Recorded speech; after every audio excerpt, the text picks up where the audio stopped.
mankind attempts to fabricate great works at once magnificent and impossible. On desert sands, from mountains of stone, a pyramid, from flying buttresses alone, a wall of light. A chapel ceiling screaming one man's ecstasy, one man's ecstasy. Miracles them all, China's endless wall, Stonehenge, the Parthenon, the Duomo, the aqueducts of Rome. We did not attempt to make with mammoth blocks of stone a giant pyramid, no, not a pyramid, nor Gothic walls that radiate with light. Our task was to dream upon and then create a floating city,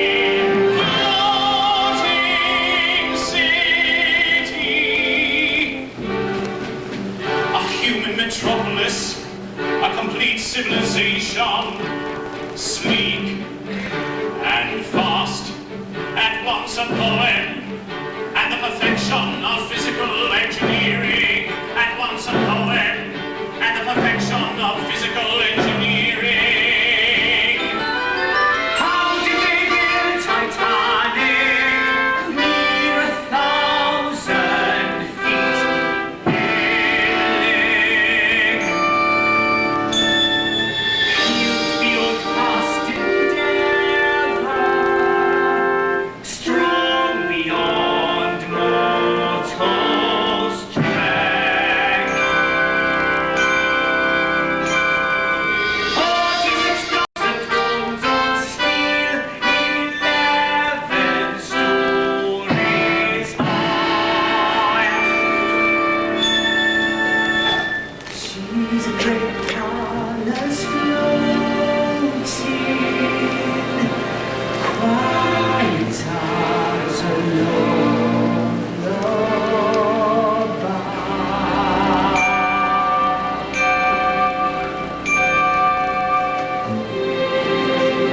Fare well, my darling, I'll be back before a fortnight has passed. Fare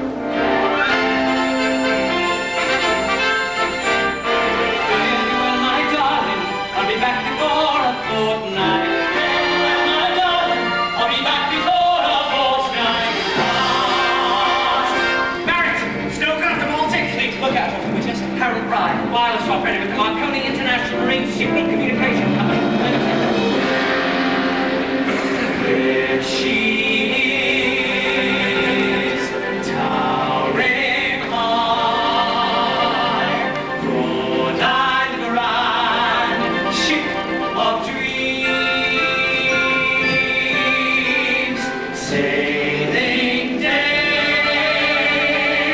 morning bright, take your flight, ship of dreams.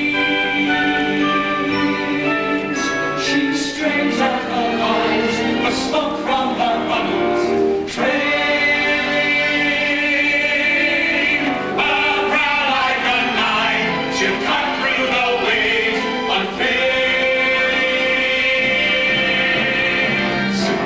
To be underway, size and speed unexplored, and I'll be aboard that ship of dreams. 7,000 heads of fresh letters, Titanic. Morning, Mr. Lightoller. Morning, Mr. Montauk. Morning, Captain Smith. Morning, Captain. Morning, Captain. 36,000 oranges, Titanic. Morning, Mr. Hitchin. Morning, Mr. Bateman. Morning, Mr. Murdoch. Morning, Captain Smith. Morning, Murdoch. Morning, Captain. Mr. Bitman, please complete the loading of the freight and prepare for the boarding of the serving staff and crew. Aye, Captain.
sounds like one of them. So does I meet him. The port call out my name. It's to America we aim to find a better life. We pray to make this trip and all our children's children know that this day long ago these friendly men and came aboard this ship. For the maiden voyage, for the maiden voyage, yes, all aboard! Second-class passengers, precinct to CDNE decks. Please contact the ship's person to arrange landing assignments. No account in the national press has quite done justice to this. It's a sight for once in a lifetime. Yes, a sight for once in a lifetime. And the chance to run away and marry now we too dare miss. It's a chance for once in a lifetime. It's a chance for once in a lifetime. And to board that ship today, be with her when she goes away, and takes her name and say, I must get on that ship. The largest grabbers on the earth, and I reserve her to be aboard. Now one before that ship. The finest people will attend. The best among them will befriend. They'll stand right next to us. Be at my feet, I can. Maintains a state and millionaires from the world affairs will all be there. I must get on that ship. For the maiden voyage, for the maiden voyage, yes, all aboard. First-class passengers occupying the deluxe suites on A and B decks are requested to board at this time. Come back, Alice! I want to see them, Edgar. Colonel John Jacob Astor and Mrs. Astor too, arriving now from the boat train direct from Waterloo Station, may proceed to their parlor suite A62. Her name is Madeline. She's John Jacob Astor's second wife. She's only 19 years old, and now she's married to a prominent man worth over 150 million and 29 years her senior. They've only been married 7 months. She's already 7 months pregnant, and the scandal was such they ran away to Europe to avoid the publicity.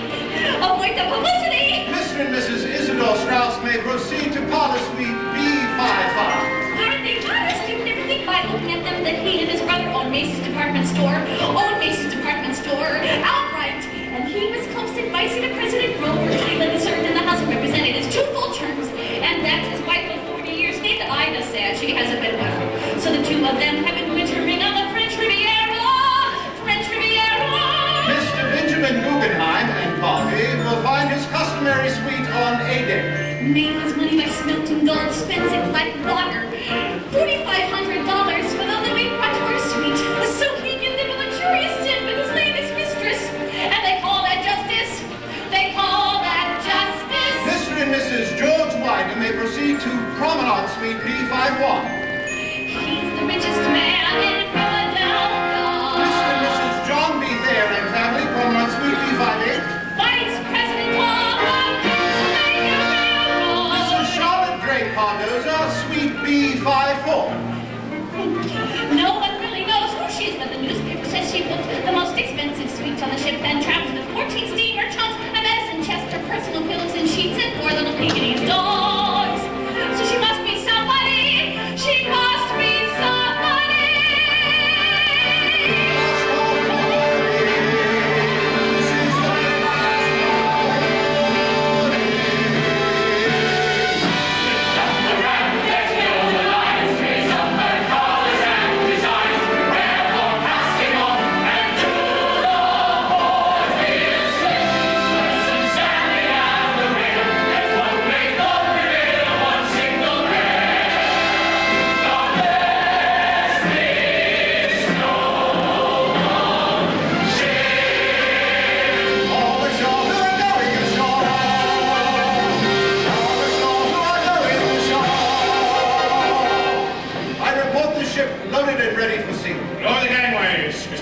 Gangways lowered. Across the tugs. Tugs all fast, sir. Let go all lines.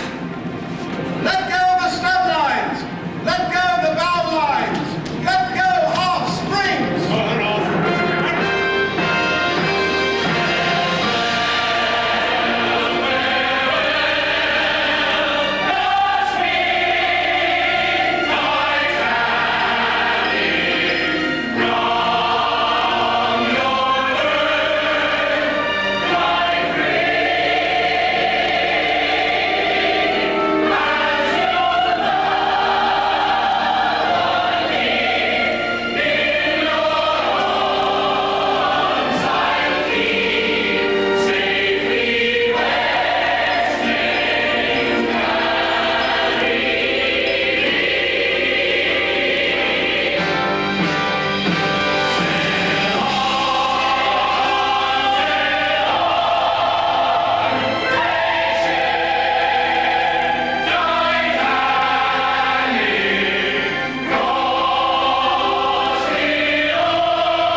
to tell them now.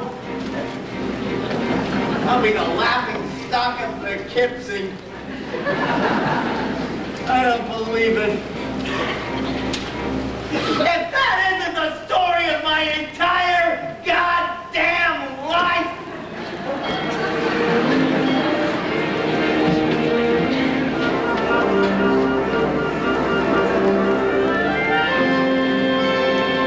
We've cleared off front, sir. Thank you. Mr.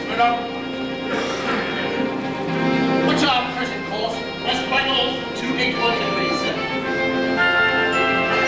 Steady as she goes. Master. Aye, Captain. Shall I tell her what's your present speed? 19 knots, sir. Maintain 19 knots, Mr. Brown. Aye, sir. Water rooms 1 through 6. Maintain 68 revolutions of the wing propellers. Major! Now that we're officially underway, I thought a little celebration might be in order. I'm sorry, Mr. Ismay. I don't allow alcohol on my bridge. You know that, Mr. Edgar. Yes, sir, I do. Technically speaking, EJ, it could be considered my bridge.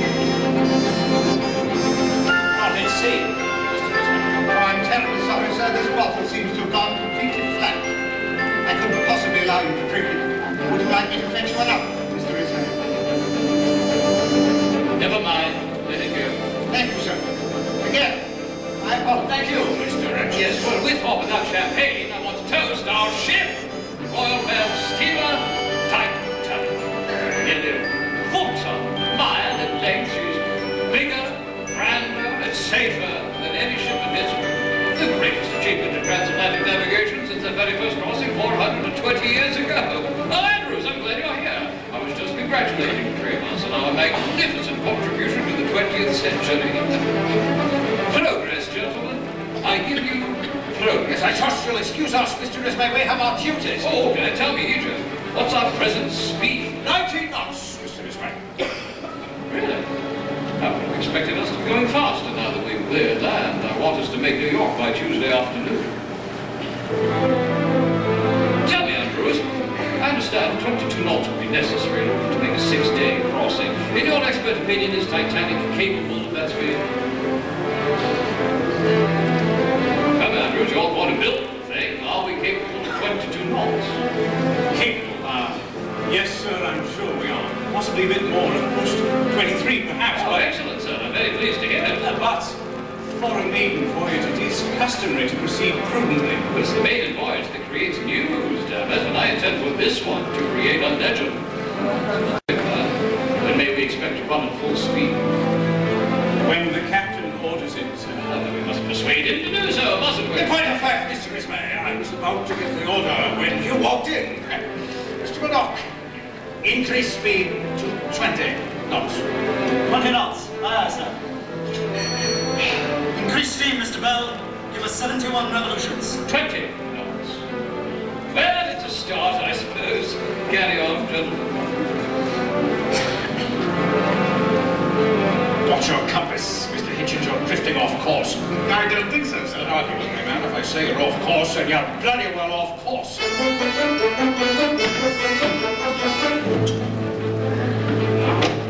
Central screws to 71, Mr. Barrett. 71? If you ask me, Mr. Bell, tonight soon for 71. Captain's orders, Mr. Barrett. If you've got no objections, that's good. It's his ship, isn't it? 71 it shall be. Both us speak plain, Mr. Bell. If it was my ship, I wouldn't recommend his speed be increased too quick. As your turn, Mr. Barrett. She's sparkling clean, this new old ship, but for old things clear. The orders goes above, we execute down here. We'll watch from here as above, their capture with our glory. This wonder ship may be brand new, but it's the same old story. Stoke, the fire above the men drove back. steam, the heat in the hull as the men draw back, and the dust of the cold in the air is black, and the trickle of sweat runs down your back. And what are the boys from the Midlands doing here?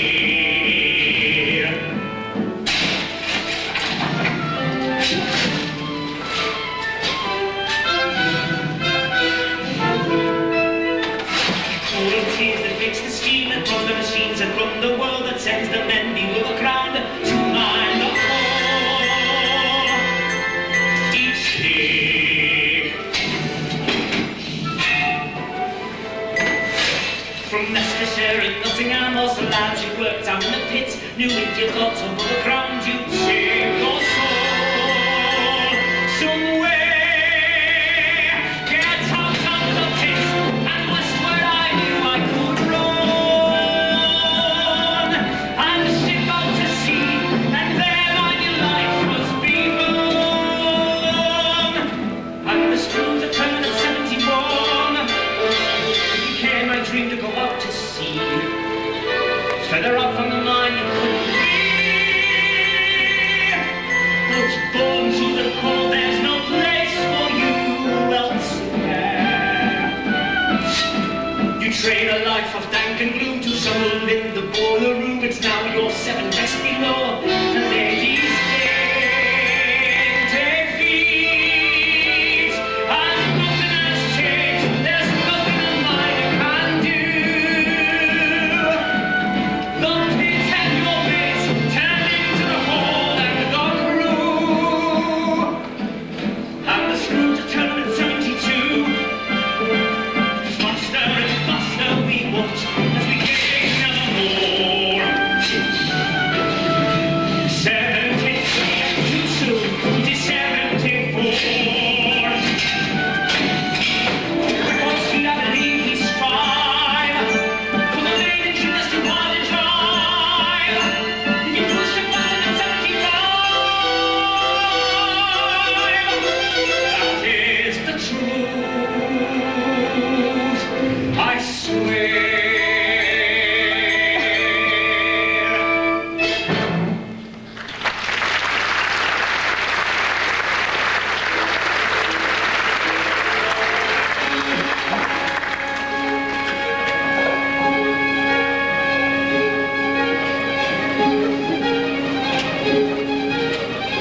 Edgar, look right in there, right on sight.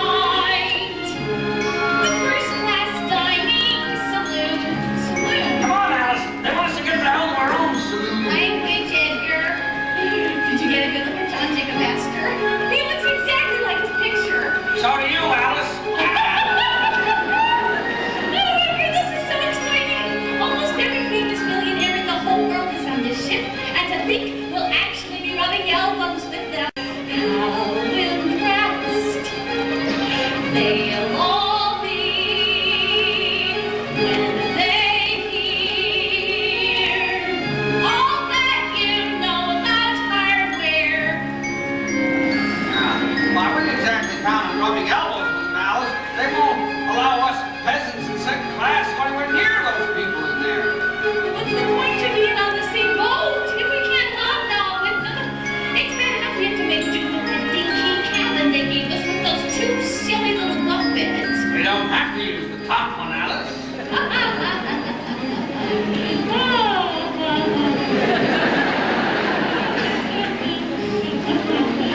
Calm down, Edgar. I'm telling you right now, Edgar, I'm going in there. It's the last thing I do. I'm going in there. But Alice, Language, they Edgar. don't want us in there. They want us right here where we are. It's all we paid for, and it's all we get. That's not all I'm getting.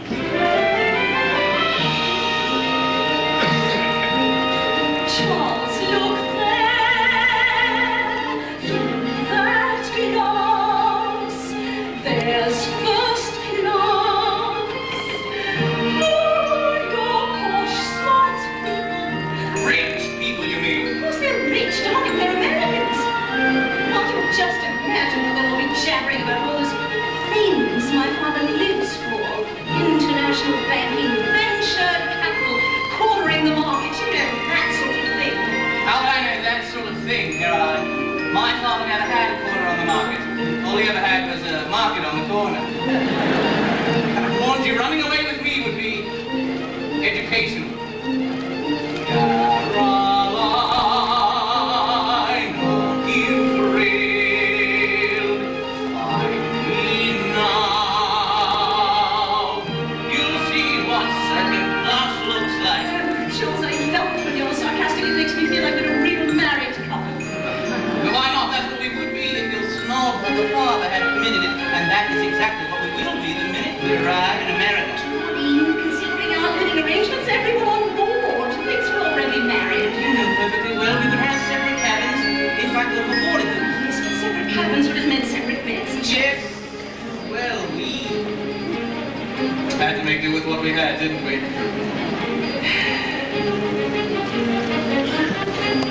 You don't suppose that we'll burn in hell for it, do you? Oh, stop worrying, darling. In America, it's not a sin at all.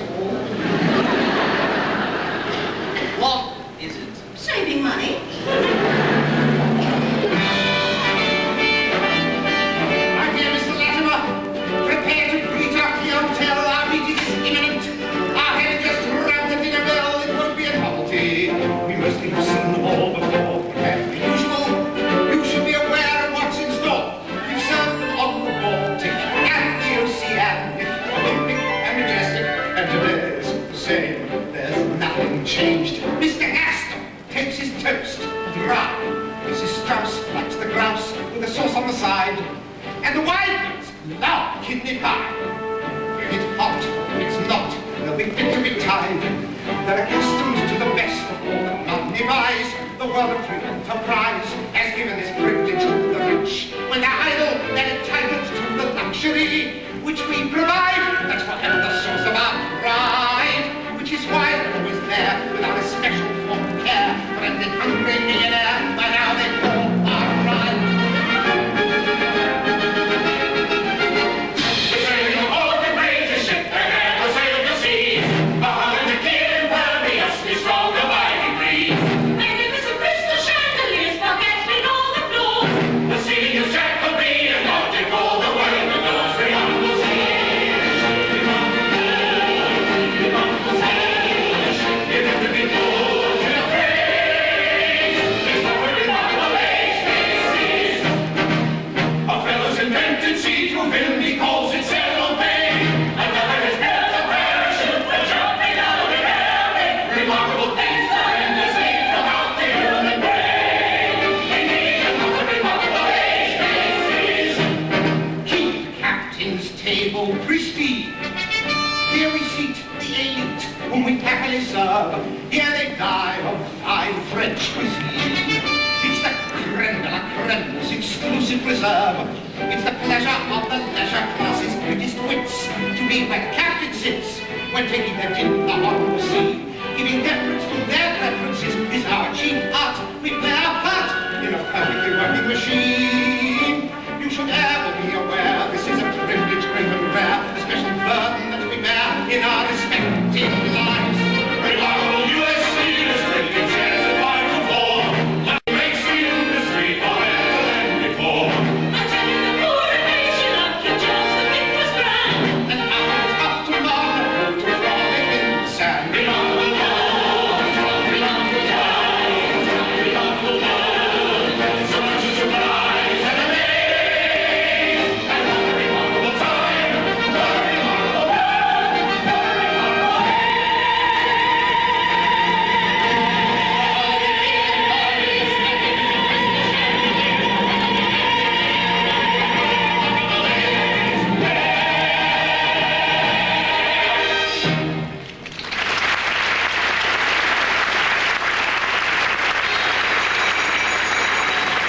But they're not seating for Thursday. I really have him this now being served in the first class dining saloon. Never forget my last tour in India during the Iraq campaign of '97 to reopen the Khyber Pass, when we were ambushed by 8,000 brave, godless savages. Egypt, and you ever had so many distinguished Americans in your charge at one time. You know most of them, I'm sure. And of course, everyone knows the Major. Yes, of course. Welcome aboard, Mr. Guggenheim. You're becoming quite a regular on the Atlantic run. Yes, in point of fact, this is my 13th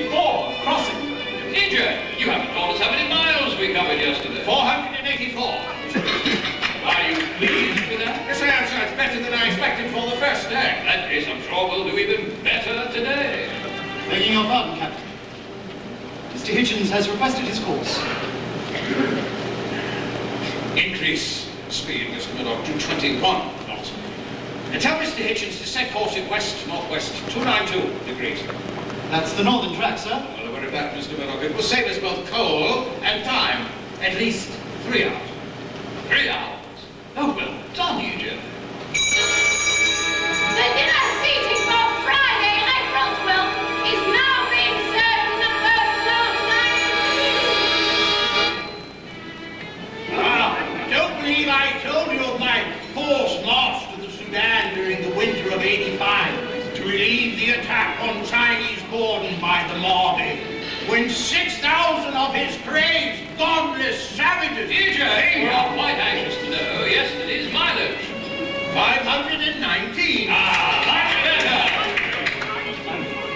I'm sorry to disturb your meal, Captain. Who the devil are you? Second pilot, Sovereign Bride, sir? With the Marconi International Marine Radio Telegraphy Signal Communications Company Limited. What is it, Mr. Brown? Message, sir, from the Finesse liner, Rappahannock. 4 days out of Halifax. She reports an iceberg. Thank you, Mr. Bride. I can read. Right. Aye. Sir. The dinner seating for Saturday, April 13th, is now being served in the first class dining room. Oh, the proudest moment of my entire career came in '02 under the command of Kitchener, when untold thousands of praise, godless that... Mrs. Astor, I understand this was your first trip to Europe. But not the last, Widener. Certainly not the last. And how did you find Paris, Mrs. Astor? Oh, thank goodness I didn't have to. Jake knew right where it was. Excuse me, Captain. Yes, Have you any instructions concerning our present speed? maintain 21 knots, Mr. Loitona. 21 knots. Yes, sir. 21 knots. Come, Edgar. I promise these gentlemen will arrive in New York before nightfall Tuesday. At this rate, we'll never make it. I'm afraid it's too soon for either of us to say. I trust you'll forgive me. Please continue with your meal. Must you leave us, Captain? Unfortunately, Mrs. Stair, my duties on the bridge, though not nearly so pleasant as sitting attractive ladies, require my attention. Please, excuse me. Remarkable man, our Captain Smith. Remarkable man, our Captain Smith. Remarkable man, our Captain Smith. Remarkable man, our Captain Smith. Remarkable man, our Captain Smith.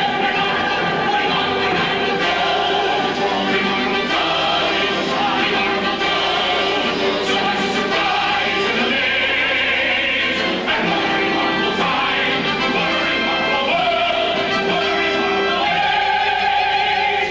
This is... Sweets and out the dinner liqueurs are now being served in Parisian.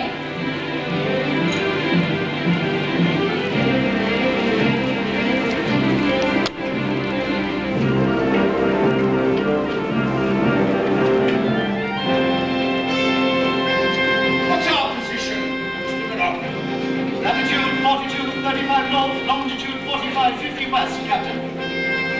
And the sea temperature, Mr. Loitona? Last check down 5 degrees, then 4 Fahrenheit, sir. Another communication, Captain. Ice warning from Caronian. Another.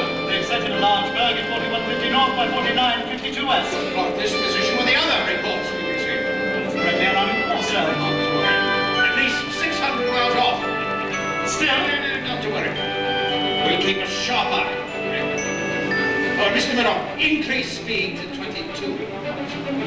22, Captain. Let's do everything we can to avoid bringing Mr. Ismay to the bridge again. Yes, sir. Engine room. Increase speed to 78 revolutions of the wing propellers. If I remember correctly, Mr. Murdoch, you qualified for your master's papers when you were only 25. Youngest man in the line's history. And here you are, still without a ship of your own. What are you waiting for, Mr. Neville? The master of a ship carries a heavy responsibility, Captain. Every single minute. I'm just not certain I'm up to it, sir. A ship's master must be certain of everything, Mr. Neville. Even when he's not. And I'm as certain of that as I am that this is my final crossing. After 43 years of service, I informed the line of my wish to retire, but they asked me to stay on to see them through the maiden voyage. My wife was disappointed, of course. But how can I refuse?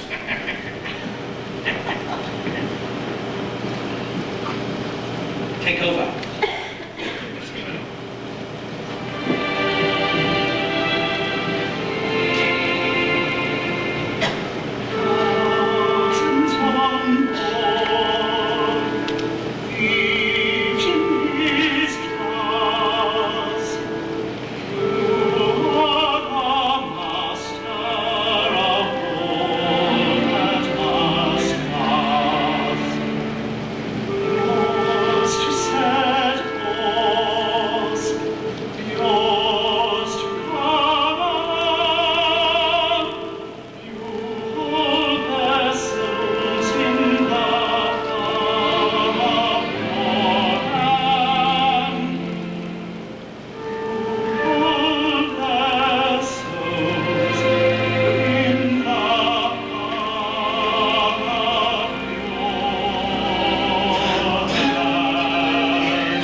I want to be a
upper decks. The kitchen staff are complaining that the sleeping quarters are overheated. Yes, Gratitude Boyle. In my father's day, they were lucky to get any heat at all. Now tell me, Andrews, are you satisfied with our present speed? I think so, sir. Well, I don't mind telling you, I'm very disappointed. The sea's calm, the weather's fair. Why aren't we going faster? We're doing 22 knots, Mr. Ismay. That's faster than any White Star ship has ever managed. Answer me straight, Andrews. You chaps at Harland and Wolf built the Cunard ships, too. Was Titanic intentionally designed to run slower? I really must protest the implications. When your father ran the line, he demanded safety and comfort before speed. Cunard may get their passengers there a little faster, yes, but White Star gives them a far better ride. It's a new world, Andrews. These days, people want speed above everything else. Americans would gladly lose their dinner over the rail if it meant arriving in New York a day sooner.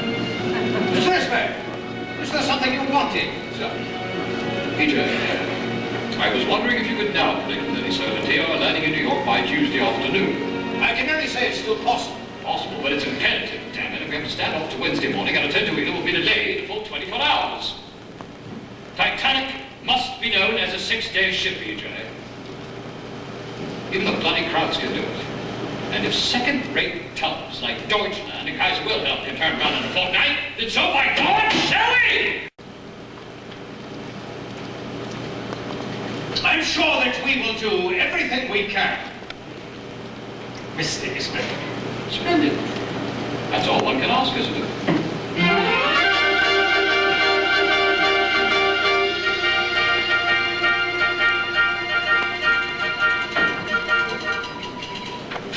Excuse me. Excuse me. Who's there? Barrett. Barrett! The stoker. Ah, I remember. Welcome to the most important place in the whole ship. What can I do for you, Barrett? I heard you could actually send the message back to England. You heard right, all right. Sitting right here, I can communicate with important people all over the world. Yeah. I've explained how it works, but I reckon, hold on. Message coming in. It's an iceberg warning. From the Baltic. That's your old ship, eh? Yeah. As you can see, I'm awfully busy, Barrett. So what is it you want? The captain know about that iceberg then? Not to worry. I've already sent him half a dozen warnings, just like... If you ask me, they don't know what the bloody hell they're doing up there. Excuse my French. It's like we say in the telegraphy business. You can't be a radio operator and remain a Christian. So how much would it cost to send a message to my girl in England? Sort of a romantic message. Very pretty. But romantic or not, minimum rate's £2.40. 240 quid? That's twice what they paid me to America and back. Now, hold on. Maybe I could give you a professional discount. Yeah. How much would that cost? Someone talking about nothing. They'll never know the difference. Not very much. You must be sort of a romantic person yourself. Not me. Romance and telegraphy don't mix. I mean, how can you communicate with only one person when you've got the entire world talking to you? I'll need her name and address. Darlene Watkins, Bill's Door, Nottinghamshire.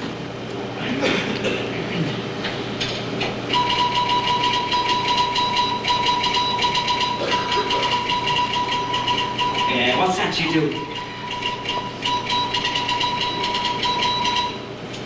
Darlene Watkins, Bilston, Nottinghamshire. So, what's the rest of it? I don't know. It's got to be just the right thing. Darlene's sort of funny, you see. She said if I wouldn't take her serious, she knew somebody who would.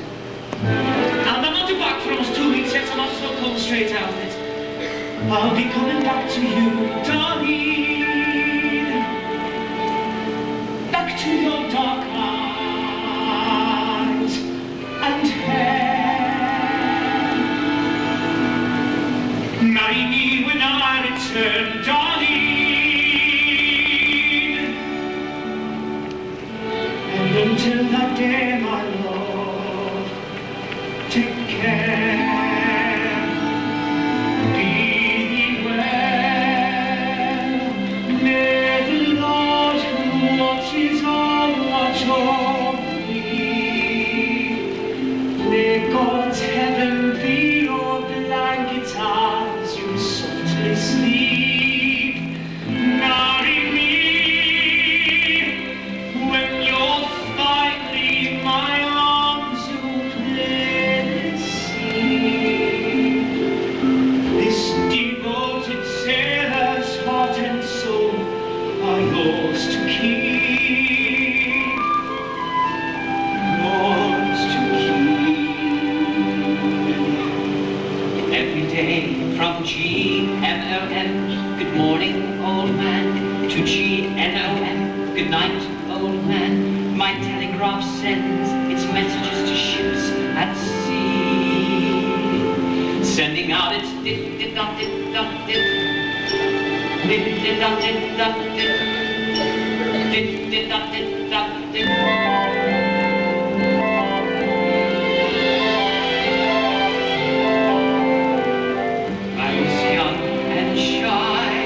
Detached, sad, spent my days indoors, a homebound lad, hardly spoke, few friends, I kept myself to myself, quite alone. Then I found Mark Curly's telegraph. It could span the planet's width by half. 50 yards, 2,000 miles, the same, touch the spark, sound the tone,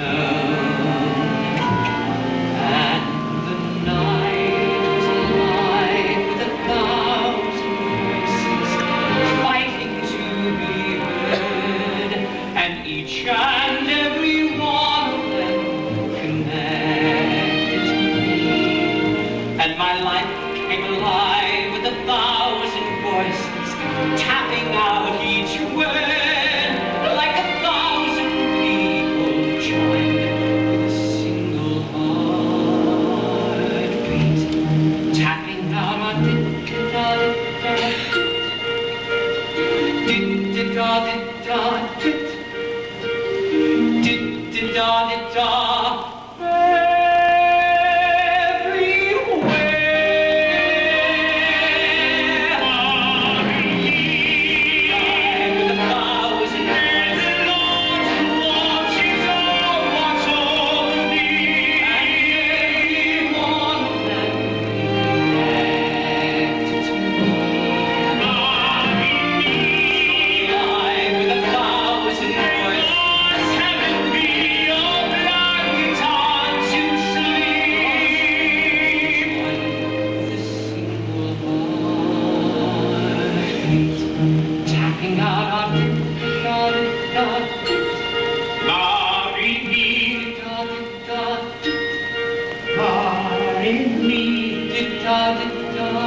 Signed, Fred.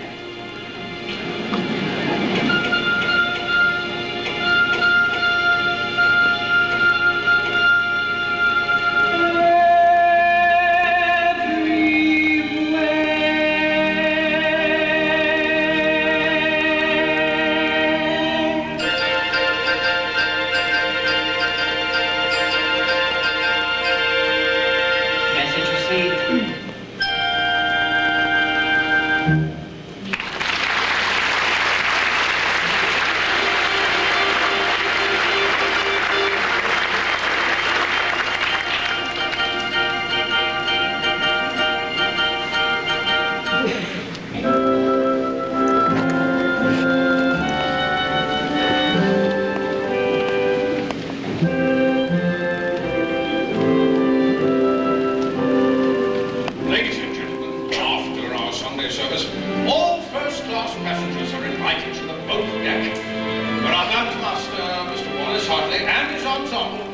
will be playing out of doors for your entertainment. Now we conclude our service with hymn 37. God lift me up. God lift me up in my dear waters. Keep my eyes on things above. Righteousness divine atonement. Peace and everlasting love. Ladies and gentlemen, everyone up and out, follow the bandits out. Isn't it a lovely day? Yeah. Watching all the ladies in Parisian fashions on display. Tell me so heartily is played, quite softly in rhythm that will never lag. It's a musical treat to hear a band of the beat performing their latest brag. How do you do, my friend? So good to see you once more. How long since we first met? Has it been 3 days or 4? It seems like so much longer. Now a little weekend drag on the ship by ourselves on this glorious afternoon to win the latest brag. I love the cool of the breeze, feel the rhythm of the song in your knees, promenading along the breeze like a feather in the air. Is that a hint of the chill when you're dancing off the coals? It's a thrill, keeps you hearty and healthier still. In the water if you dare. Everyone is bursting with emotion, dancing as we cross the mighty ocean, moving to the rhythm of the latest brag. Come on and dance with me, please. Sing the song in your knees, promenading along your knees, like a feather in the air. Is that a hint of the chill when you're dancing off the coals? It's a thrill, keeps you hearty and healthier still. Make your heart if you dare. The Bundy Jays.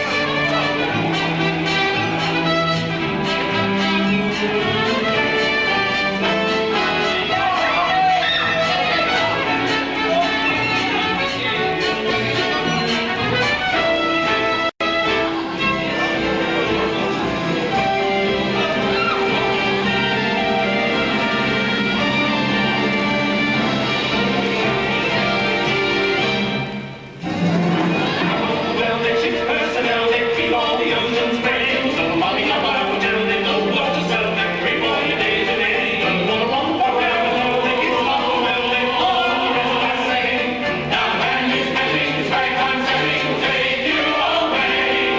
Everyone up and out, nobody lag around. Measured out the spirits climb. Strolling with the ocean side, you playing for time.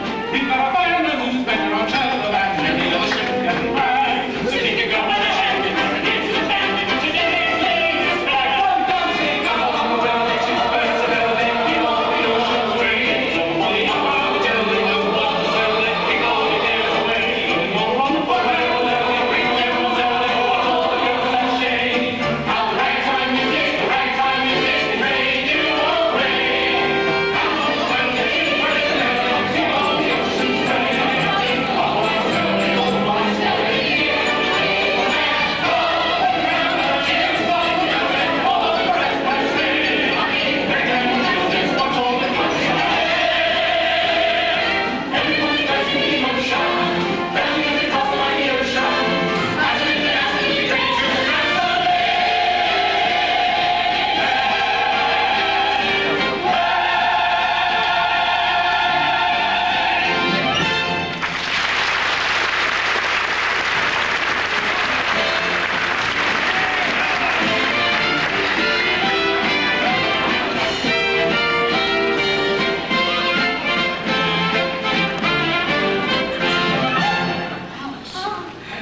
everywhere. You're not supposed to be here. What have you been up to? I've been afternoon dancing! Afternoon dancing? It's what they call a tete dansant. Yeah? Well, back home it's what they call a crock of shit. Language, Edgar! Come on, little girl. I don't really think you belong here. Oh, applesauce, Edgar. I have danced with the first class, Edgar. It was, oh, such a dream come true. That class isn't for our kind, Alice. That won't do. Haven't you noticed, Edgar? These days, nobody's any better than anybody else. Take the Widners of Philadelphia. I stood right next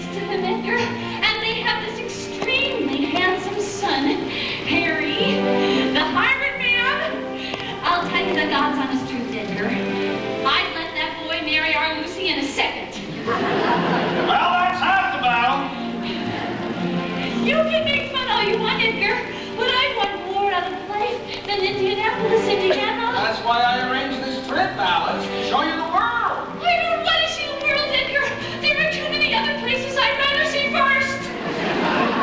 There are hotels on islands, Edgar. Great resorts near a sandy beach. That's a world that's beyond our income and our reach. That's because you've always been satisfied with only one dinky little hardware store instead of branching out. How do you think all those millionaires got their millions? Why don't you just calm down, Alice, and enjoy what we have? Please don't tell me never. I want this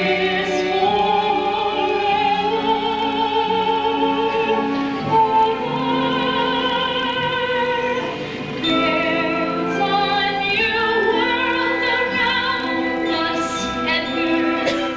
Won't you ever give up that view? I want more than we've got now, Edgar. Why won't you?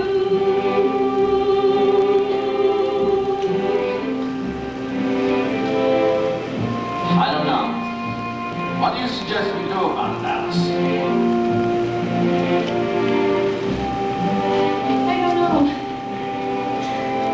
I'm going for a walk now, Edgar. I have to be alone for a while.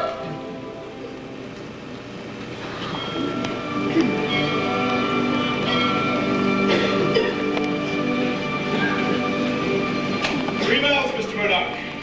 Thank you, Mr. Lightoller. Hold your course, Quartermaster, west-northwest 292 degrees. West-northwest, 292 degrees. Right, sir? Mr. Murdoch, what's our present speed? Steady at 22 knots, sir. Have there been any reports of mechanical difficulties since reaching that speed? None at all. Very good. Increase speed to 23 knots. Captain, it's been another ice warning, sir. Miss Summer reports a large berg at 42 degrees north. 42 degrees, that is in total agreement with all of the other reports we've received, except for this one. From the French liner Lotterin, 41 degrees. Now, that puts it a good deal closer, doesn't it? How do you explain the difference? It must have been an error in transmission, sir. Ah, the radio. I'll never accept the damn thing. I'm afraid it's here to stay, sir. Which means we'll soon be taking our orders from safe, dry little offices on shore. It's a brand new world, Captain. Thank God I won't be around to see it. 23 knots. 23 knots, yes, sir. Increase speed, Mr. Bell. Give us 81 revolutions of the wing propellers. I'm still waiting, Mr. Strauss. For what? The reason you sent us on Jesse a radio message. Oh, he and his cousin Nathan want to make Macy's the largest retail store in the world. They even want to give away catalogs like Sears Roebuck. It's crazy. It's totally crazy. What did you tell him? You go ahead. The new world out there, Mrs. Strauss. I don't pretend to understand. Good evening, sir. Henry Etchings, first class steward. Good evening, Edgar Bean. Second class passenger. Bean. I know that name, sir. You probably ran into my wife. She likes dancing with millionaires. Ah, yes, quite so, sir. I can demonstrate, sir. That's a far-off look I'm seeing in your eye, kids. Which far-off place is it you're looking at? America or Ireland? If you must know, I was thinking about a friend of mine. A very dear friend. Seems she left home because she made a mistake. A mistake she couldn't get rid of. Should have been more careful. So, what are you going to do with the rest of your life? Who knows? Maybe run for the Congress again. Oh, I tell you the truth, I really liked it there. And the best part is, you don't have to know anything. Seems she wants more of a wife than I can give her. Isn't that always the way, sir? I had a wife once. What happened? Nothing. I still have her.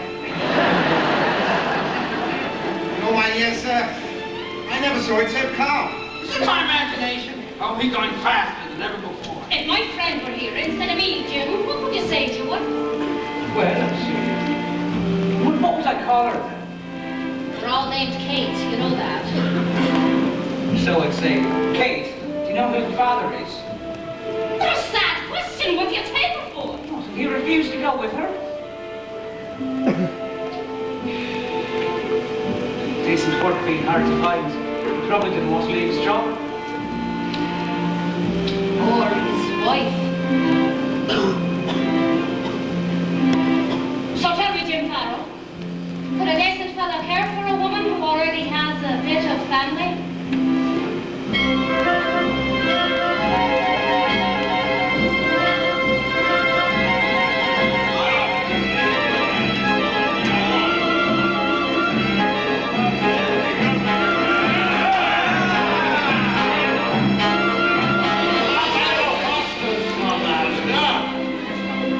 Mr. Rogers, your reputation as a fine bridge player is well earned. You play an excellent game. Thank you, sir. Either that or you're uncommonly lucky. Bridge isn't a game of chance, Mr. Astor. Reminds me of the time I was playing bridge with Lord Raglan during the Crimean campaign. And out of nowhere came 2,000 brave, golden savages. I've been told on very good authority that there are professional gamblers on board. Card sharpers who actually make their living traveling back and forth across the Atlantic. Gamblers nonsense. How do these rumors start? Oh, you can be sure they're here, Major. How could they pass up an opportunity of fleecing a passenger list like this one? Well, I've even heard talk that the notorious J. Yates is aboard. I don't remember seeing his name on the passenger list. Well, you wouldn't, would you? But I'll give you 10 to 1. He's here somewhere.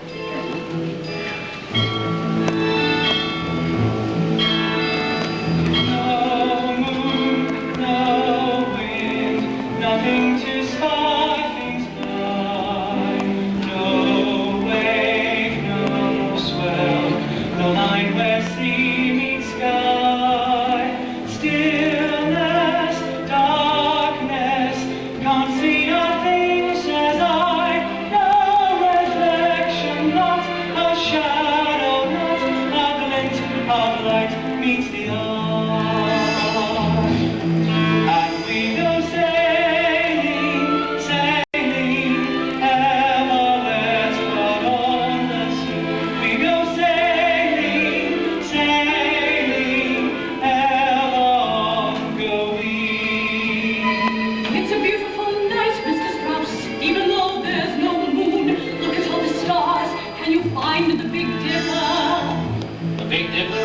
Find our own stateroom. Every time I go out for a walk, finding my way back is an adventure. Maybe you should drop breadcrumbs. Can you feel how cold it's getting, Mrs. Strauss? All in the past couple of hours. Would you like me to get your first stole? What? And maybe never see you again? No, thank you. I'd rather freeze. Honeycomb.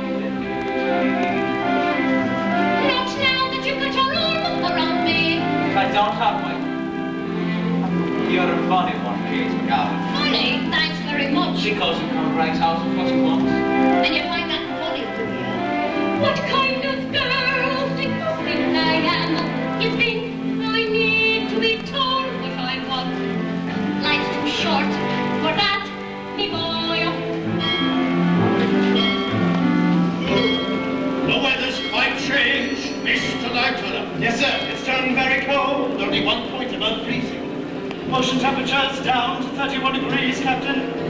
Warn the carpenter to check our supply of fresh water just a minute and tell the engine room to watch the steam winches. Aye, aye, sir. There's not much wind, is there? No, sir. It appears to be a flat calm. And we go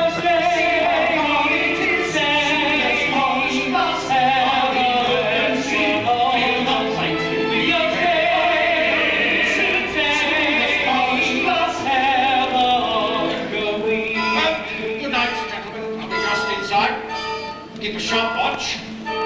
The naked eye. That's something you can depend on. Good night, sir.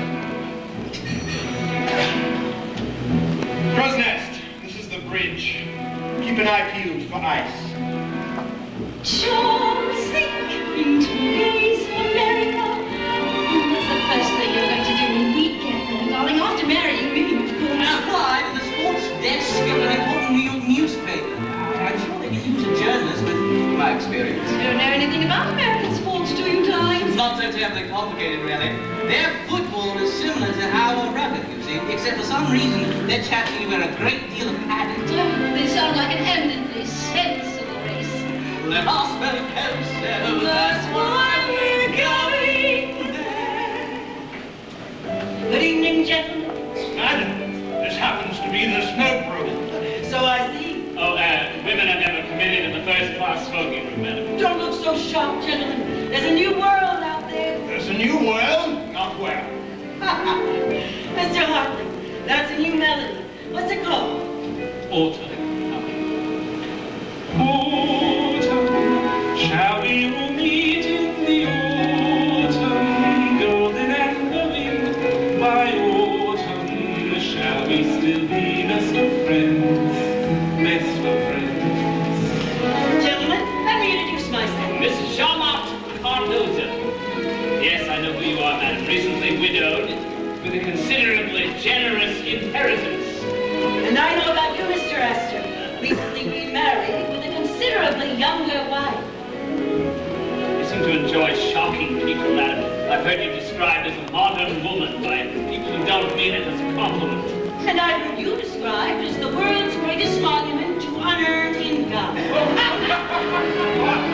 Let breezes blow and turn cold as we continue growing old. This autumn, love really found may yet last. So what do you say, gentlemen? I happen to play an excellent game of auction bridge. May I join you? Was your sense of occasion, madam? I understand you just lost your husband. Yes, but not at cards.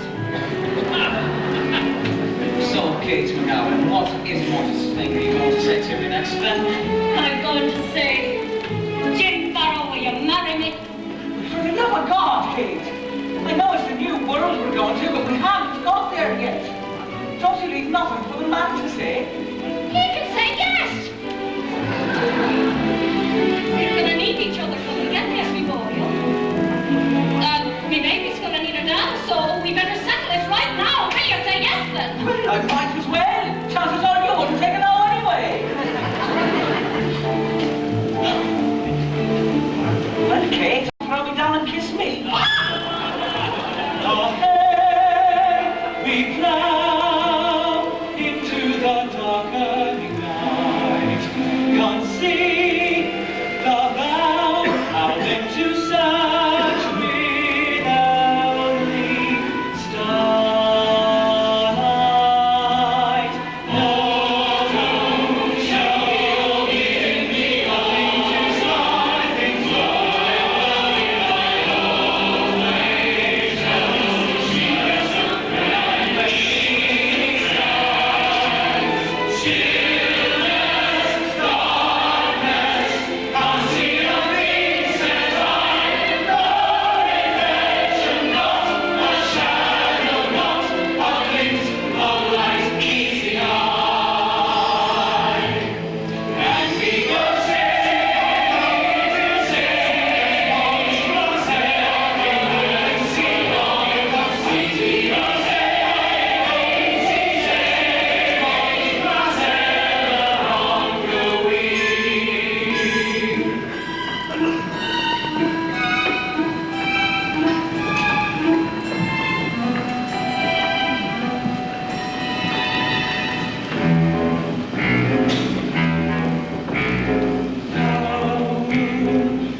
George?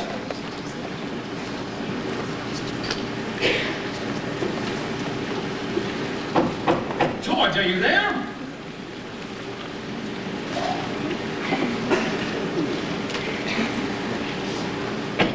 Wake up, George! Who is it? Benjamin, what's wrong? It's nearly midnight. George, do you hear anything? Hear anything?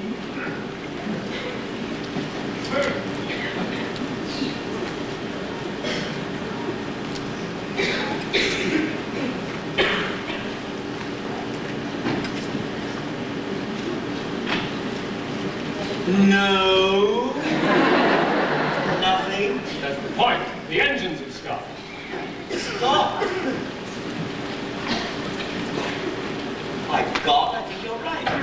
Wake up. Mr. Edges, why have we stopped? I couldn't say, Mr. Guggenheim, but I don't suppose it's anything much, sir. Mr. Edges, is something wrong? I don't think so, madam. Just following orders. Wake up, wake up. We grazed it just below the waterline on the starboard side. How bad is it then? I don't know yet. All stations, damage report. The exact time of contact was 11:40 p.m. One of us should enter it in the log. If we only grazed it, it couldn't be that bad. And we've nothing to worry about, have we? Reports, Mr. Murdoch. We've struck an iceberg, sir, starboard side. We don't yet know the extent of the damage, but I've taken the liberty of rousing the passengers. I want them on deck and wearing life preservers. At the very least, they could use a drill. We've never had one. Wake up, wake up, wake up, wake up, wake up. Wake up, wake up, wake up, wake up, wake up. Wake up, wake up, wake up, wake up, wake up. Wake up, wake up, wake up, wake up, wake up. First class passengers, proceed at once to the salon. Please bring your life preservers and await further instructions.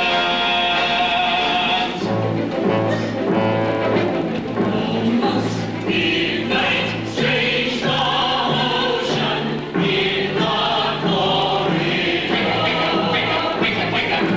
Engine noise appears much quieter than it was before. Wake up, wake up, wake up, wake up, wake up.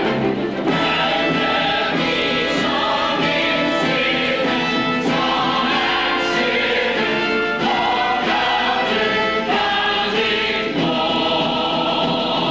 George! Look what I found out there. There must be a tunnel. Look at it. John, be a sport and check off a piece for my drink. Ladies and gentlemen, the captain would be most grateful if you would proceed to the Grand Salon. And please, dress warmly. We're taking water in boiler rooms 4, 5, and 6. In 6, the water's already up to their knees. Close the watertight doors, Mr. Nightoller. See that the pumps are activated. Then rouse the carpenter and have him sound the ship. It's all done, sir. Our position, Mr. Murdoch. Mr. Murdoch, our position. Latitude 41 degrees, 44 minutes north. Longitude 50 degrees, 24 minutes west, sir. Inform the radio room. For God's sake, Mr. Murdoch, let go the helm. But get in the water. Sorry, sir. Second class passengers, proceed to the first class salon. Please bring your life preservers and await further instructions. Johnny, do you know? It seems the ship is stopping. Honey, what do you know? Honey, we know.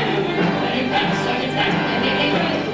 Johnny, do you know? It seems the ship is stopping. Get about, all the road is clearing. Johnny, do you know? It seems the ship is stopping. Honey, that's honey, that. It seems the ship is stopping.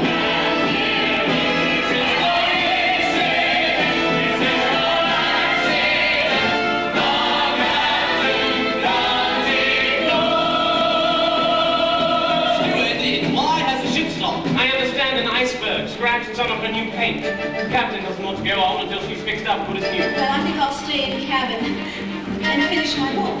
I'm afraid you must all go to the first class Grand Salon right away, madam. The captain's all. Come on, Alice, here's your chance to mingle with the swells. Please, you must get your life preservers right away. There's no time to lose. I can't go up there looking like this. I gotta fix my face. The big picture before that, Alice. EJ, why have we stopped? I want an immediate explanation. They struck an iceberg, Mr. Ismay. That was pretty damn careless, wasn't it? We're trying to assess the damage, sir. Damage? What damage? We're taking on water in the boiler rooms, but we closed the emergency doors, and I'm quite certain that everything is under control. And I trust you'll have us underway as soon as possible. Mr. Andrews is making a complete inspection. If you'll just be patient, sir, you'll have his report the moment it's available. In the meantime, Captain, I see no need to alarm the passengers.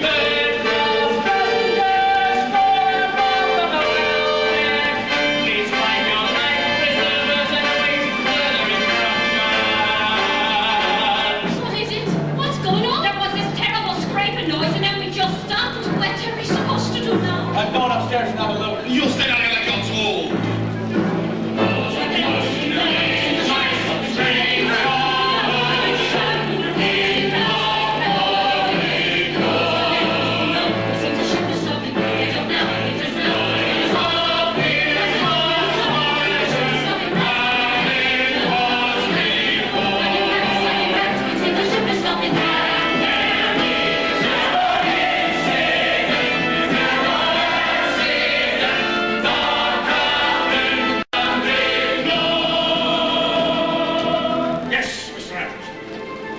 There's a series of gashes below the waterline, stretching 300 feet along the starboard side. There's water in the fourth peak, in the number 1 and 2 holds, in the mail room, and in 3 of the boiler rooms. In all, 6 of the 16 compartments have been breached. But that's all right. You assured us those compartments are watertight. She was designed to stay afloat with any 3 flooded, perhaps even 4. Certainly not 6. Andrews, what do you say? Titanic is sinking, Mr. Ismay. Nonsense. God himself couldn't sink this ship. How long has she got, Mr. Andrews? An hour and a half, sir. 2 at most.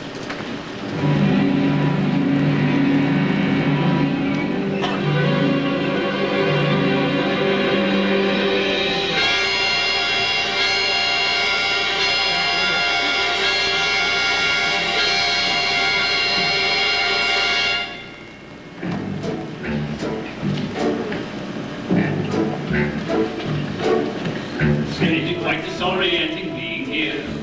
Recently awakened from a dream. How the lights burn every crystal bright bazaar. Dressed in your pajamas in the grand salon. Looks to me bizarre in the extreme.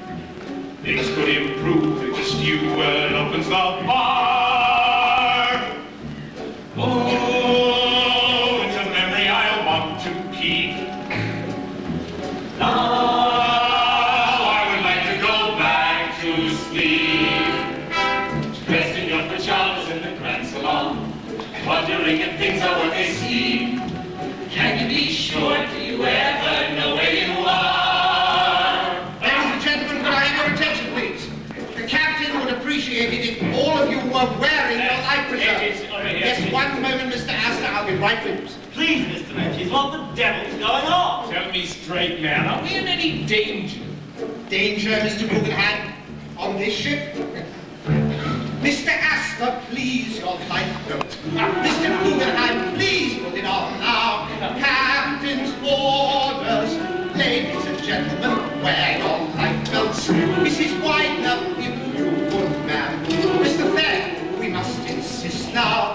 It's a mere formality. There is no cause for concern. We are our way, our minor delay now. A simple precaution, a moment of rest. We are our way, we hardly stay now. In a moment or two, she'll be right again, traveling west. See here, Mr. Regis. I demand to know exactly what's happening. Latest word, sir, seems to be that she's damaged one of the wing propellers. And we could be delayed for an entire day. So, I don't like the way this sounds. Not a bit, not a bit, not a little bit. We spent £1,800. Not a bit, not a bit, not a little bit. This is not the sort of a voyage we paid for. I demand to know what the ship is dealing for right now.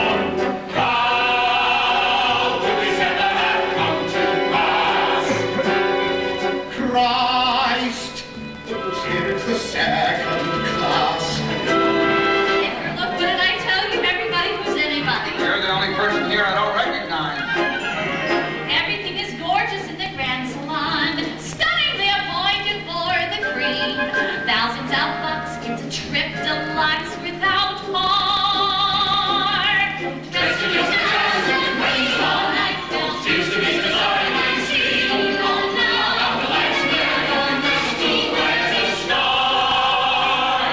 We are on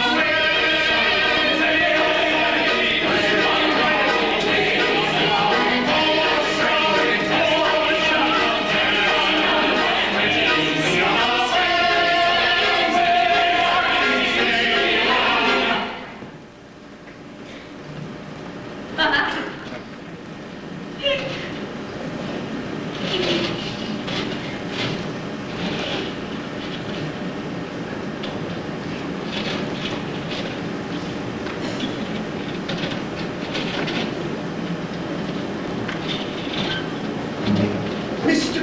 Guggenheim, please, upstairs now. Mrs. Widener, if you would, ma'am. It's only a formality, there is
What are we supposed to do then? Drown with all them other rats?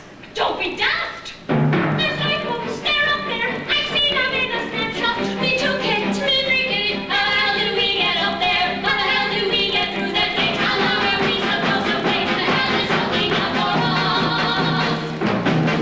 What you people doing here? Don't you know the ship's on the way down? What are you then? Frederick Barrett stoked we've got to go up to the lifeboats. What do you think we're trying to do, man? We're going to switch shore if we can't get to those lifeboats. We'll have to find another way, right? What other way?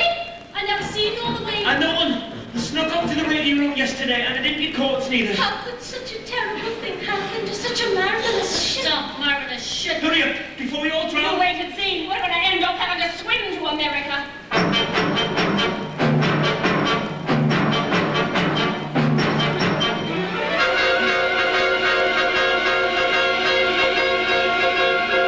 Ladies and gentlemen, this way, please, to the boat deck. Not so fast now. Don't dawdle, Edgar. I want to make sure we're in the same lifeboat as the Astors. I'm afraid. Relax, dear. The ship could smash into 100 icebergs and we wouldn't feel it. I've never been in an open boat in my entire life. Last week in Vienna, a fortune teller told me to beware of the water. Charles, promise we stay together no matter what. Promise, darling. As long as there's heat and light, I'm staying right where we are. My diamonds! Oh, I forgot my diamonds! I'll get much better once when we get to New York. Reminds me of the time I was on the China Sea during the Boxer Rebellion of 1900, when our ship was attacked by a godless horde of merry pirates. Miss Cardoza, if anything should happen to me, I'd be very grateful if you could deliver this message to my sister in Ohio. I'm sure you'll be all right, Mr. Rogers. I count things, ma'am. I count cards and I count lifeboats. There aren't enough. I'd like my sister to know I was aboard this ship. But your name is on the passenger list, Mr. Rogers. My actual name is J. Yates. The famous card shop? I won several $100 from you. Our game was interrupted. Captain!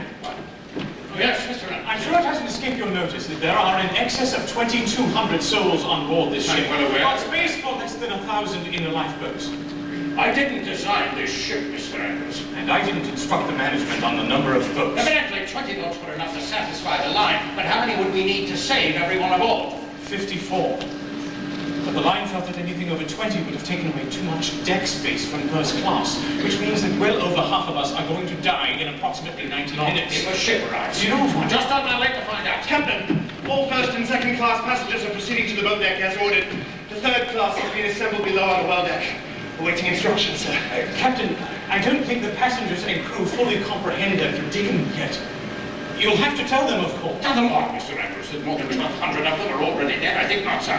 There would have been general panic. They'd kill each other in order to survive. Awaiting instructions, Captain. You, Mr. Barrett, up top in charge of loading the boats. The third class passengers, sir. They're all down below. That's not your concern, Mr. Leghorn. Carry on. Yes, sir. Captain, are you taking it upon yourself to decide who lives and who dies? I remind you that while you are captain, you were not hired to play God. And let it be God who decides. Well, it appears that God is already leaning toward the first class. No, sir. They are closest to the lifeboat. Then perhaps he'll even the score by sending us a ship.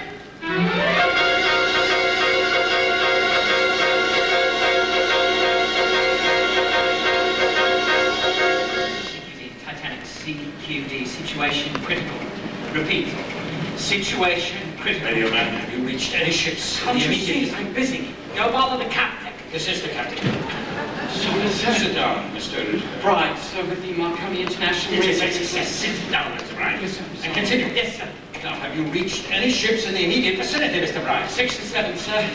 The closest seems to be Carpathia. That's a Cunard. I know Carpathia, Mr. Bride. They acknowledged our CQD at 11:58 p.m., saying they've turned and are coming hard. How far is she? 58 miles, sir. Oh, that's more than 4 hours. Carpathia can't be the only ship in the vicinity, Mr. Bride. There was one other, sir. The Californian. Her signal was much stronger than the others. I put her within 10 miles. But since the accident, she hasn't responded. Why not? I don't know, sir. Edgar, you've got to do something. What do you suggest, Mr. Ismay? We need another ship here immediately. I'm afraid the nearest one to respond is 4 hours away. 4 hours? We're on the bottom way. Well, what about the Californian, Mr. Bride? You said that she might be close by. I'm sure she is, sir, but still no response. Why not? You must demand a response. Those smaller ships only carry one radioman, sir. He must have signed off and gone to bed. Well, keep trying, for God's sake. There's a new distress call. SOS. It's hardly ever been used yet, but it's easier to read than the CQD. Now, the It is just try anything you like, Mr. Bride. You must rouse that ship. SOS. Titanic. SOS. Situation critical. Come in, California. Where are you, old man? Why the hell don't you answer? Surely something can be done to help us. Thousands on board, trusting and warm, roused from their sleep, sent up above, unsinkable ship. What is she now?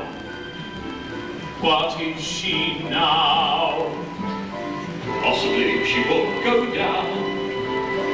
Possibly she'll stay afloat. Possibly all this could come to an end on a positive note. Not unless the ship could fly. Not unless we all sprout wings. Honestly, sir, I have built her from scratch, and I know certain things. If you know so much, why didn't you know to prevent this? What's to become of us all now that Providence sent this? This is your work, Mr. Land. You have done us in. Where's her neat through bulkheads? Where's her dull skin? That's your job, is someone must take the blame. It is you.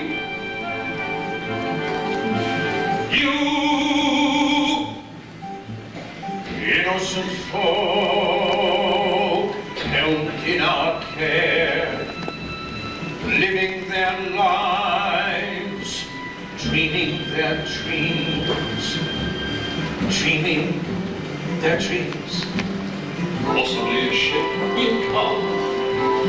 Possibly we'll all be saved.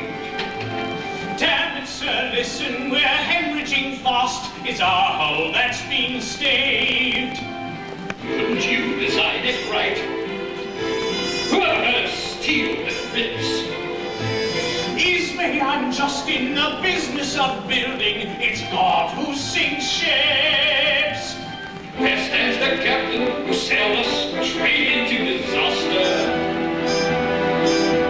Oh, now it's the captain's turn, pray, who urged him to go faster. Well then, thank you, Mr. Ismay, for your contribution. Now please pray for some miraculous solution. Your timing is perfect. Now help us, please, if you can. Who called for speed and to break every record? Who had to keep all the millionaires happy? Mountains! I will not stand here indicted. Who ignored warnings of icebergs when sighted? Who, sir, refused to extend up the bulkheads? You, sir, to give the first class figure state. As who undermined the position of captain and took a course to honor on the Caesar, and who kept insisting we landed us sooner and should have posted more lookouts in darkness. Who did it? Who did it? Who did it? Who did it? Who did it?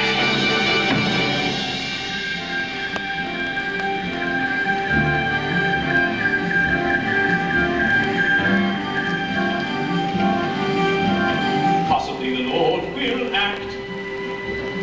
Possibly. It will provide. And indicate how our unthinkable fate can be somehow denied. Somehow denied. Your work, no one else's. My doing no one else's.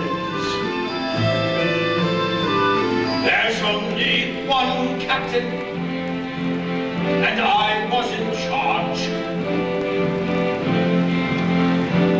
This is my ship, no one else's.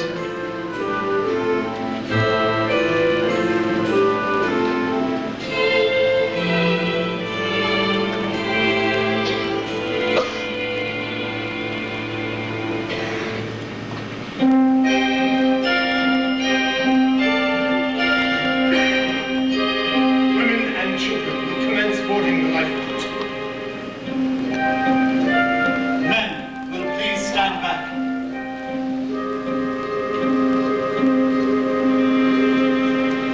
You and I are getting in the lifeboat. Father will be staying here a while. It will be like rowing in the Serpentine. Come along now, let us have a smile.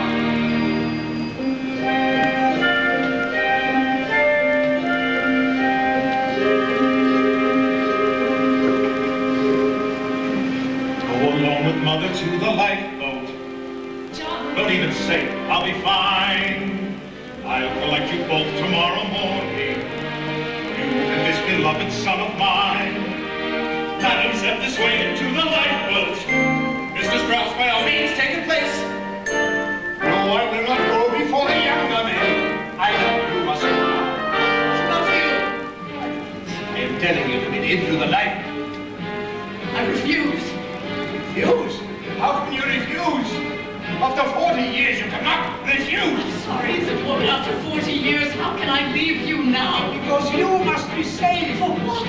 To live without you? Absolutely not. Where you go, I go. Must get in, please step this way, dear. You must look in my needs, don't delay. Edgar, look for next to Mrs. Lost Astor. name, it must be lowered now. You must get in, please step this way. It's real highway, don't delay. To save my life, believe it must be lowered There's going to be a place on that boat, Kate. Take it for God's sake. I'm not going without you, Jim. I don't want to be a widow before I'm a bride. You're going to be a lady's maid, lady's maid in America. This boat needs 2 men on the oars, Mr. Fleet. Stop your back, sir! You roll boat, Barrett. No, no, sir, you're in trouble. I'm the rowboat, sir. I was fishing in my trade. Get in, my hurry. You will, sir. Thank you, sir. Sorry, mate. You don't give me a house. Get into the boat. Edgar, I'm sorry about all the terrible things we said. That's just a scene. And I love you, Edgar. Why did you give up your place, Dad? You'll never get another seat down.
have all gone, it seems. I can still see my wife.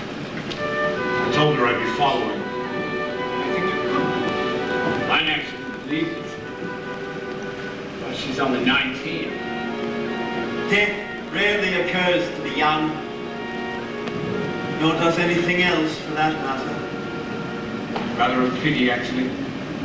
It was a terribly good crossing up till now. So many agreeable people. So many climbers, I thought. Lately, I've noticed anyone with a few $1 million considers himself rich. Possible, do you think, that we have this coming? The hell you say? For God's sake, Benjamin, what have we ever done? I can't help remembering something Balzac wrote. He said, behind every great fortune lies a great crime. So let's confess it. Who wants to start?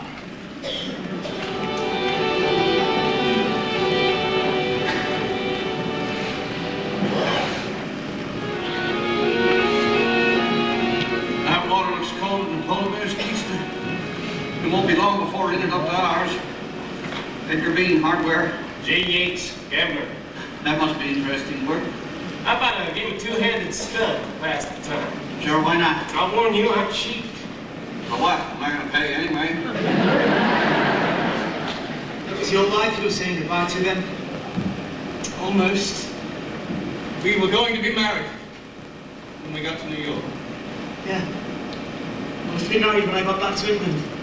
Seems we're both going to wind up bachelors. Could be worse, sir. Really? How? At least we're not making any widows, are we? Good point. What would you gentlemen say to a good stiff drink? I'd say one won't be nearly enough.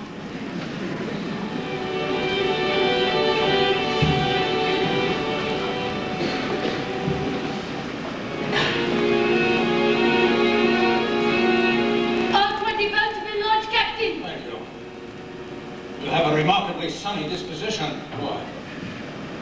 How old are you? 14, sir. I was a cabin boy at 14. What's you called? Edward, sir. Really? So am I. All of the ladies in first class, except one, sir, are safely away on the boat. Thank you, Mr. Richardson. I'm afraid most of the gentlemen we know are still on board. There's no hope, I suppose. I see. Who could have imagined it, sir? Everybody thought she was unsinkable. Mr. Ismay was fond of boasting that Titanic was for Eleanor, I've heard. That must have been before he used one of the little ones to save his own skin. More than anything else, the man wanted a legend. Well, now, by God, he's got one. Captain, I want you to know that I take full responsibility. I was the ranking officer on the bridge at the time. If I were a fit master, I'd have rammed the iceberg head on. We'd have stayed the bow. Perhaps lost a few people, but the ship would have survived. I'm sure you did what you thought best at the time, Mr. Murdoch. You expected more of me, sir. You had every right. But your expectations were misplaced. The truth is, I've been uncommonly lucky. In my 43 years at sea, I've served in them all of the White Star ships. And in all that time, I have never been in, nor even seen, a shipwreck, nor any other calamity worth speaking of.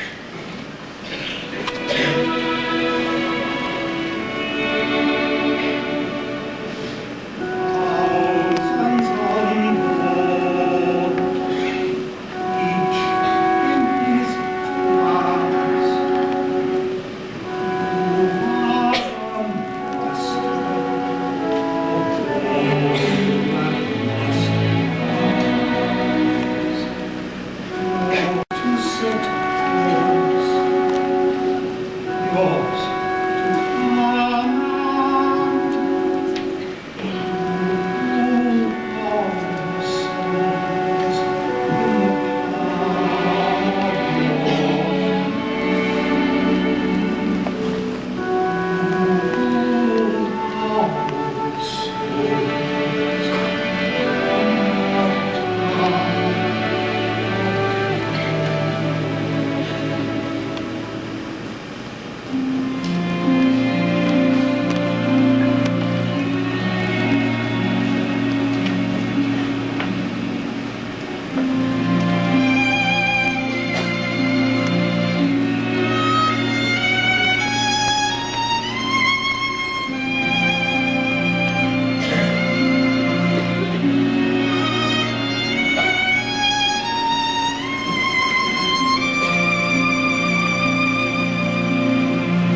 cold?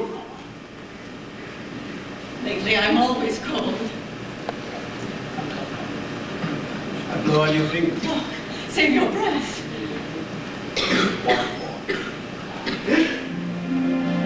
Mr. Strauss. Mr. Edgar. Mrs. Strauss. Glass of champagne, perhaps. Champagne? Why, do you think we have something to celebrate? I brought the Cristal 1898. It's the last bottle left. My goodness, it would be a shame to open it. Under the circumstances, madam, I think it would be a shame not.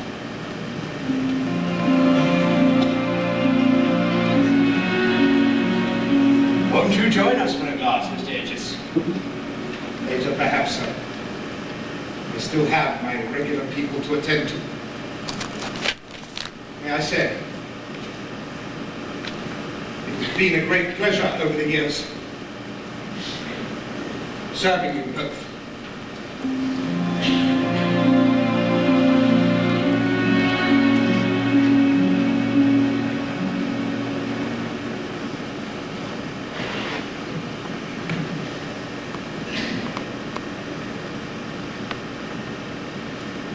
To us. Who else?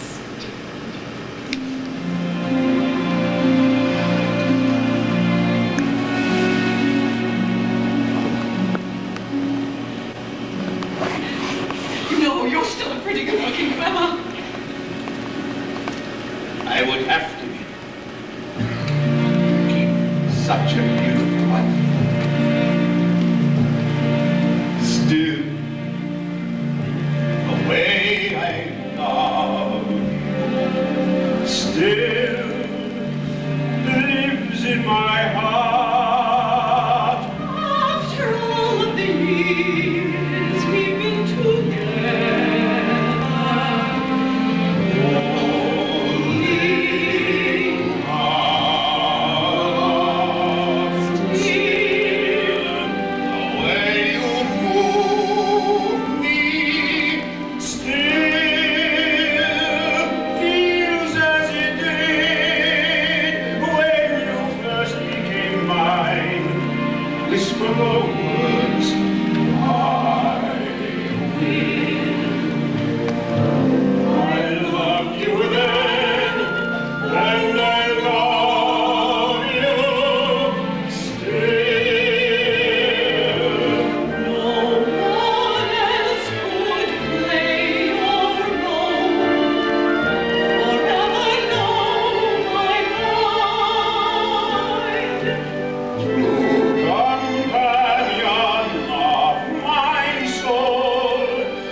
Take a line and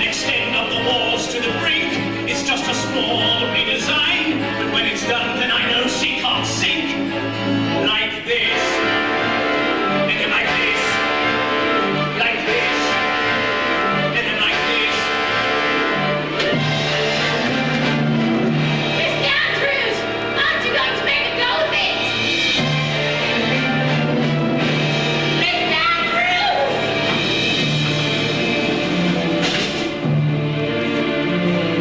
The ship will start to plunge beneath the surface. The water lapping at our feet.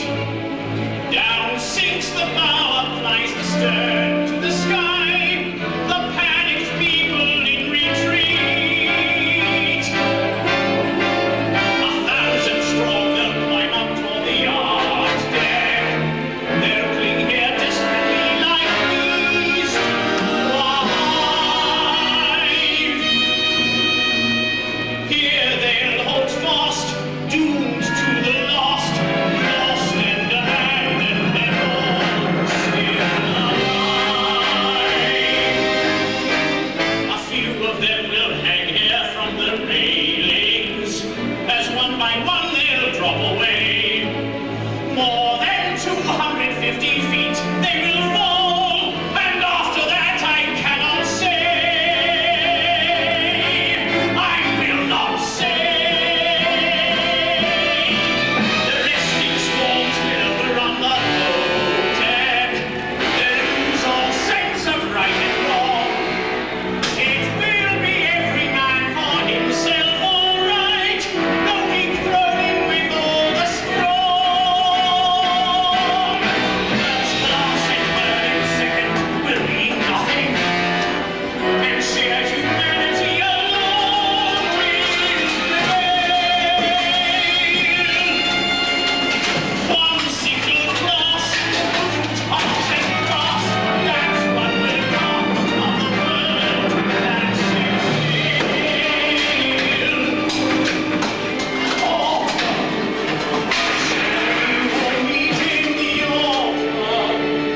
shall we all meet in the autumn?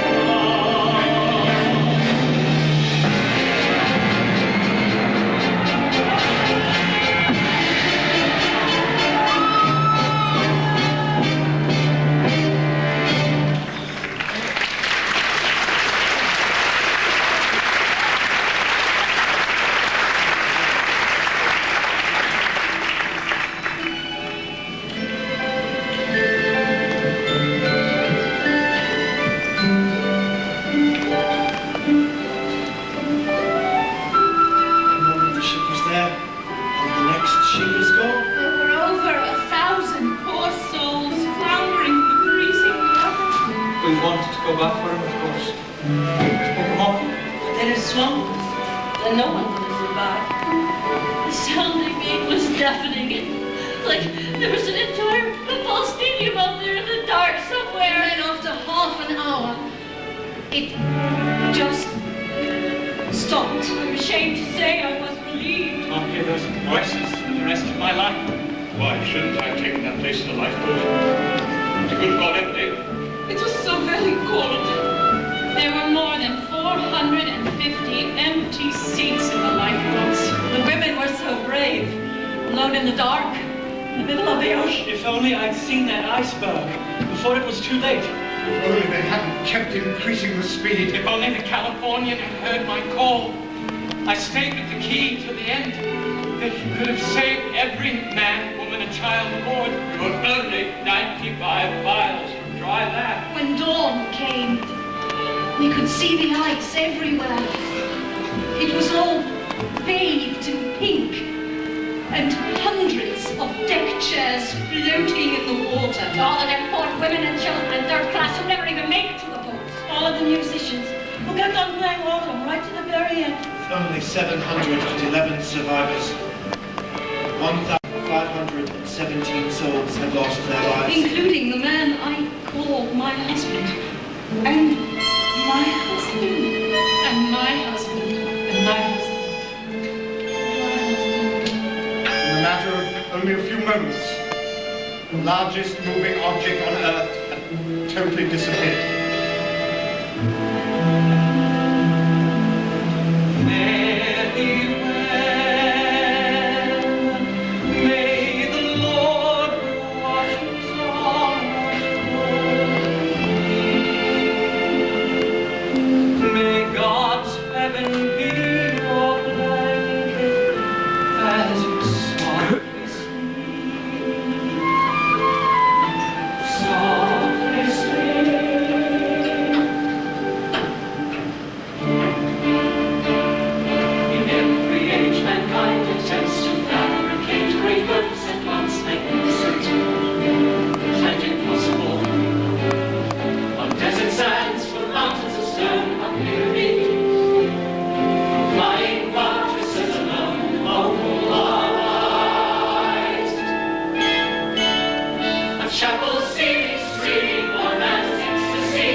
of applause. We really appreciate it for coming here today. There's an organization called Broadway Cares Equity Fights AIDS, and today across this city and across the country, requests are being made and collections are being taken for this organization. In the last 10 years, great strides have been taken and made in the progression of medicine and technology to help people live more than die with the HIV/AIDS disease. The men, women, and children who are suffering and living with this. And true, these are great strides. I think everyone here would agree that the ultimate goal would to be cured this disease. And there's lots of money from the government, our tax dollars that go into helping achieve this. However, this organization is unique in that all the money that is collected and raised goes directly to men, women, and children who are living with this disease in helping them with their everyday needs, things that we might take for granted, like getting a taxi to go to the doctor, laundry money, medical bills, doctor bills, the plethora of things that add up in our ability to maintain health, let alone maintain health for those who are living with AIDS. And for those people who are fighting this fight, the negative things that go along with having this disease sometimes prevent people from working and finding work, and therefore supplemental income is mandatory. And this is where this organization is unique and helpful. And we've provided a few ways of helping you contribute what you might see fit.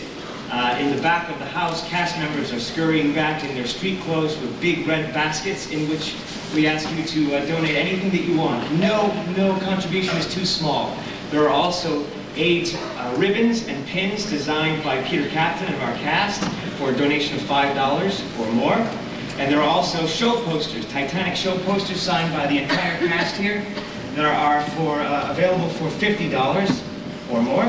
And if you like, they're at the back in the lower lobby at the concession stand. So we thank you for your time this afternoon. We thank you for your help in this cause. And again, any contribution will be greatly appreciated. Have a great day.